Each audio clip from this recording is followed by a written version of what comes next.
YouTubers and YouTubettes, this is JB Sports back again with another one.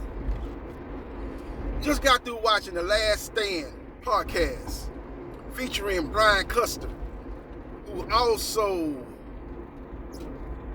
is featured on Showtime Boxing. He's the host of Showtime Boxing. And he was interviewing the boxer formerly known as Rolly. And they discussed several topics, including his upcoming fight with regular WBA lightweight champion Gervonta Tank Davis. Rolly talked about his feud with Devin Haney. He also talked about unified lightweight champion George Kambosos, aka the Emperor. He talked about Deontay Wilder being his favorite fighter. He talked about the sexual misconduct allegations that end up costing him the fight with Gervonta Tank Davis. You know, as we know, Gervonta ended up fighting Eastside Cruz. Now that the allegations were not substantiated, and Rolly was now in the clear, he gets his second crack at an opportunity to fight for the WBA lightweight title, the regular version of the WBA lightweight title. They talked about a lot of different things, but what piqued my interest was that Rolly revealed that Gervonta Tank Davis ducked 2 sparring sessions. Now, we don't know the circumstances behind the fact that he ducked 2 sparring sessions. You don't know, he might have, just got through with rigorous sparring and he didn't want to go through another sparring session. Or we don't know, maybe the fact that Rolly might have been already well into his training camp. He had been sparring many rounds, and Gervonta might have been just coming back from hiatus and hadn't sparred recently, didn't want to get in there with a guy that's, in rhythm, sparring, and you just now got up off the couch, basically, and you want to spar. You don't want to get in there with nobody that's, basically in their rhythm, they're in their zone, and you ain't been sparring in a while. You don't want to go in there and get dogged out or get beat or take some shots that you normally feel that you probably wouldn't be taking if you were sharp and sparring. So we don't know what the backstory is, but all we do know is that Rolly said that Gervonta Tank Davis did not want to spar him, not once but twice. I guess he's saying, look, once I can understand, but twice he ducked it. So he didn't want no smoke. It's basically what Rolly Romero was implying. So Rolly's already trying to get into the head of Gervonta Tank Davis. He's been trying to do that for a minute. He basically said that Gervonta has a koala bear-shaped head. he said that Rolly had a sexually transmitted disease, said he had chlamydia. I don't even know how you pronounce it. I don't know nothing about that, but he said he's a koala bear. He's a koala with chlamydia, is what Rolly said. So Rolly was going in. I'm going in on Gervonta Tank Davis. Now, they fight got rescheduled. It was originally supposed to take place late last year due to the sexual misconduct allegations that came out against Rolly, forced the PBC, led by Al Heyman, to pull him from that fight. Eastside Cruz got the opportunity. Now, a lot of people gave Eastside Cruz a lot of credit for that fight. Even people out here saying he won that fight.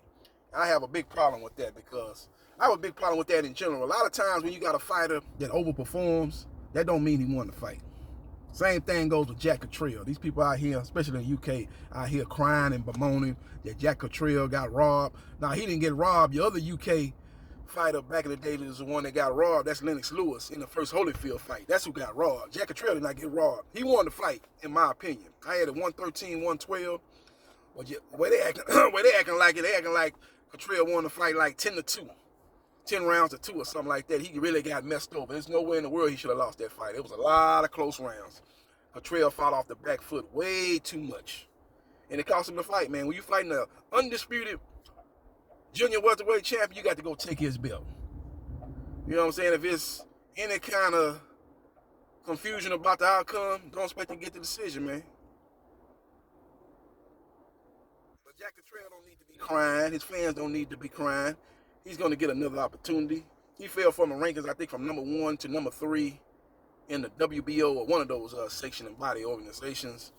But he'll be back in the mix in a short period, man. Make no mistake about it, because Josh Taylor is going to move up to 147, so a lot of those belts, all of those belts are going to become vacant, so I'm pretty much sure he'll be getting the opportunity in short fashion due to the outrage of the UK boxing fans and even fans down here in the United States and even fans all across the world that watched that fight, feeling that he got mistreated in the decision against Josh Taylor. So we will see what happens. We will see what transpires. But back to Rolly, a.k.a. the boxer formerly known as Rolly. And he did an epic interview, man. I got to give Brian Custer a lot of credit, man. These 2 back-to-back epic interviews. You got the Rolly Romero interview, fresh off the heels of the Jermell Charlo interview, and you had 2 epic interviews, man. Jermell Charlo interview, he's got to go into the boxing archives as one of the greatest boxing interviews since Mike Tyson post-fight interview when he defeated some tomato can and they was getting ready to set up the fight between him and Lennox Lewis, and he said he was going to eat Lennox Lewis's children. That interview with Jermell Charlo, if you ain't seen it, man, go watch it, man, on Brian Custer Podcast. That's an epic interview. And this Rolly Romero interview wasn't quite up there with that interview, but it was a great interview nonetheless. And he talked about Deontay Wilder being his favorite fighter. And they fight similar styles. You know, I've already said that Rolly is the Deontay Wilder of the lightweight division based on his fighting style. Now, he don't have the one-hitter quitter power like Deontay Wilder, but he does have a great right hand, and he's a big lightweight. He says he has more power than Gervonta Tank Davis. He says he has better skills than Gervonta Tank Davis, and he says his defense is better than Gervonta Tank Davis. Look at how Gervonta Tank Davis be looking after his fights, eye closed. He said he don't have a mark on him after his fights, and you want to tell me that he has better defense than me? He said miss me with that, according to Rolly. So Rolly is talking a lot of trash, great self-promoter, and we'll see what happens, and we will see what transpires, man. But that was a great interview. They fight May 28th at the Barclays Center, the first fight there since March of 2020. The atmosphere should be electric. The crowd should be raucous, and I'm much looking forward to that fight. That is one of 3 fights that I'm very much looking forward to coming up. The Dillian Whyte-Tyson Fury fight, AJ versus Usyk. Hopefully that fight comes off. You have Errol Spence Jr. versus Yordenis Ugas, and you got Gervonta Tank Davis versus Rolando Rolly Romero. Those are the 4 fights that I'm much looking forward to happening coming up. Now, the AJ Usyk fight is kind of in a holding pattern right now, as Usyk has gone back to Ukraine, and he is enlisted in the army, and he's helping try to fight off the Russians from taking over their country. So that's kind of up in the air, but those other 3 fights are definitely signed, sealed, delivered. I'm yours. They're signed, sealed, delivered. So it should be a great matchup between those 2 individuals. So we will see what happens, and we will see what transpires. Let me know your thoughts about Rolando Rolly Romero going in on Devin Haney, saying Devin Haney can't sell out a family dinner, basically what he said. Say he couldn't even sell out his hometown, and he is not an attraction in the sport of boxing. He said it's no use him fighting a guy that doesn't bring nothing to the table, according to Rolly. Like Rolly is sold out a stadium. Like Rolly has been the main event of a card and it's sold out in his hometown. I don't know what he's talking about, man. He's been on the undercard of fights. He ain't never headlined a fight until this fight coming up with Gervonta Tank Davis, and he was clear B-side, so I don't know what he's talking about. You know, Devin Haney is the WBC lightweight champion, but it's pure hate, man. And Devin Haney has the type of style that's going to give any fighter problems, and a lot of fighters don't want to risk it, you know, when it's not the ultimate prize on the table. That being, you know, multiple belts, and being, if you defeat him, being the #1 lightweight in the division, as long as you got George Kambosos with the other 3 belts. Hopefully Kambosos and Devin Haney gets made. I heard that Lomo is out right now again due to the Ukraine-Russia conflict, and Devin Haney has been offered the contract. Hopefully he accepts it, but he's going to have to accept the same contract Lomo accepted.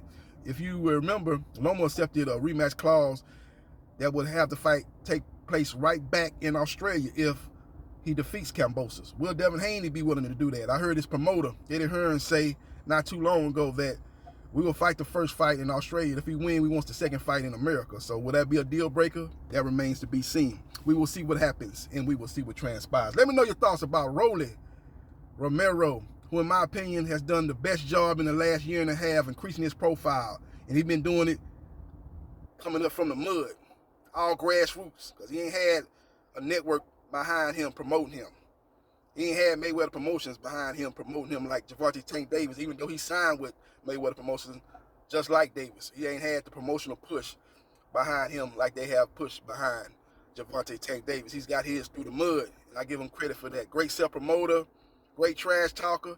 Can't wait for the press conference in the lead up to the fight, and can't wait for the fight, man. It's going to be an electric atmosphere. And I believe these pay-per-view buys will be the most Gervonta Tank Davis does thus far. I think he'll do better numbers than the Leo Santa Cruz fight, and it will do better numbers than the Mario Barrio fight. Those are the top two pay-per-view selling fights to date for Gervonta Tank Davis. Let me know your thoughts. Follow me on Twitter, JBsports 3303. Like, share, and subscribe to JB Sports. The man, the myth, the legend. And I holla.